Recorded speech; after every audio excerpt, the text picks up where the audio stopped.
प्रभु का बहुत धन्यवाद हो। प्रभु ने मुझे यहाँ तक पहुँचाया। मैं ऐसी बस एक दिन ये कह रहे थे कि मैं इन दोनों बच्चों को बाहर निकालूंगा, मैं इन्हें मारूंगा, मैं यहाँ रखूंगा नहीं।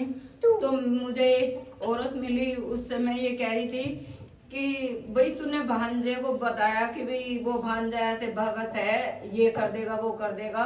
तो उसने कहा कि हाँ वो भांजा, उसने तो मेरा भी ऐसे ही कर रखा है, पर चली जा वहाँ पे पुट्ठा मिलेगा वो। मैं फिर वहाँ पे इनको लेके गई, तो इन्हें ले जाने के बाद मैं वहाँ से फिर आई। 1-2 महीने बाद में फिर वो आई मेरे सामने को निकली, तो मैं उस कुट्टी वाली से कहने लगी, इनको जी कुछ नहीं हुआ, क्या है, सब कुछ ऐसी है मेरा, तो मैं तो पहले ही बर्बाद हुई पड़ी हूँ और अब फिर ऐसे ही हो रहा है।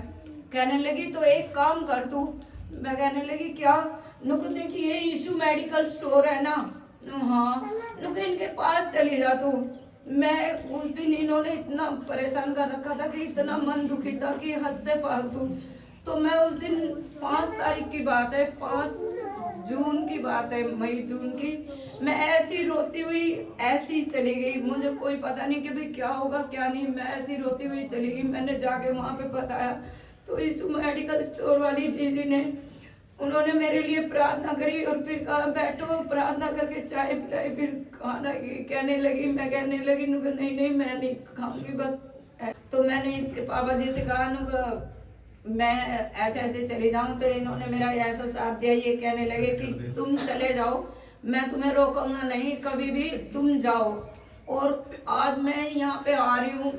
ऐसी एक दिन वहाँ पे मतलब 2-3 महीने हुए थे मुझे यहाँ पे आए हुए, तो हमारे जेठ की लड़की हुई थी, तो उसके मतलब 3-4 बच्चे उरे परे हो गए थे, और मतलब 3-4 बच्चों में अब के लड़की हुई थी। तो उसके ये था कि ये लड़की भी मतलब किसी ने ये कह दिया कि ये लड़की बचेगी नहीं, तो उसकी नंद का लड़का वहां से लेके चला गया, राहुल नाम का लड़का था, वो लेके चला गया। तो उस लड़की को पता चला कि राहुल मेरी लड़की को लेके चला गया। तो राहुल का नाम सुनते ही हमारी जेठ की लड़की वो एकदम से ऐसी हो गई, मतलब वो कोमा में चली गई, वेंटिलेटर पे, उस पे ना तो उठा जा रहा था ना बैठा, मतलब उसे कोई पता नहीं क्या हो गया क्या नहीं। तो हमें पता चला तो हम अस्पताल में गए, तो मेहमान भागे जा रहे थे। मैं कहने लगी नु बेटा क्या क्या हुआ? नु जी रजनी की ऐसे ऐसे बात है। तो मैं कहने लगी कि बेटा मेरी भी बात सुन लो आप। कहने लगी क्या? नु आप एक दफे जहाँ पे मैं जा रही हूँ वहाँ का आप फोन नंबर ले लो और आप वहाँ पे फोन करके प्रार्थना कर दो। कहने लगे नहीं आंटी मैं पहले भगत के जा रहा हूँ। तो मैं फिर उस दिन भी आ गई। फिर ज्यादा दिन नहीं है, मुझे मुश्किल से 5-6 महीने ही हुए हैं यहाँ पे आए। तो उस दिन वो चले गए, फिर अगले दिन फिर गई मैं लोकप्रिय हॉस्पिटल में। फिर वहाँ पे मैंने फिर मेहमान को रोका, फिर कहा कि बेटा एक काम करो, आप मेरे से नंबर ले लो पास्टर जी का, और आप ना पास्टर जी को फोन करो और आप ना अपनी मन की बीती हुई जो भी बातें हैं सारी बताओ। तो उन्होंने फिर कहने लगे लाओ तो लाओ आंटी, आज मैं आप जो बता रहे हो आज मैं उससे ही फोन करता हूँ।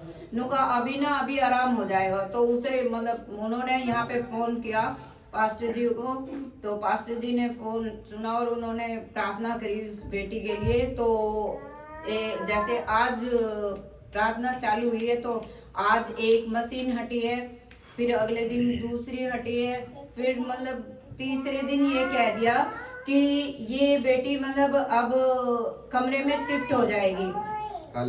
वो ठीक हो गई।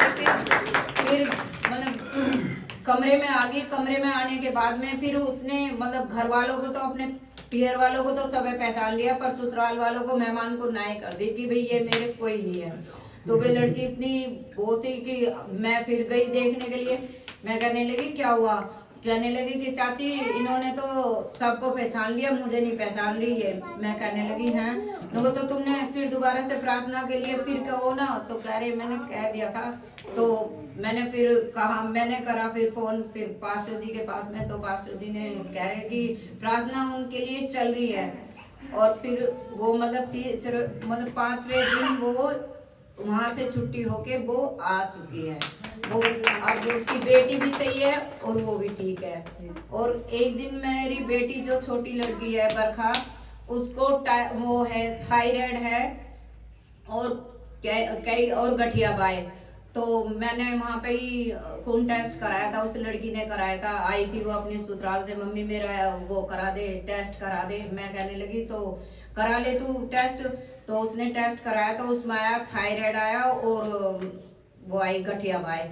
तो मैं यहाँ पे आ रही थी तो मैं क्या कह रही, वो लड़का कह रहा कि आंटी तुम ना इसे खतौली ले जाओ, इसके गठिया बाय और ये थायराइड सब खत्म हो जाएगा। तो मैंने कहा, मेरे मुंह से क्या निकला, अरे मुझे नहीं जाना कहीं भी, मेरे तो प्रभु करेंगे जो भी कुछ करेंगे।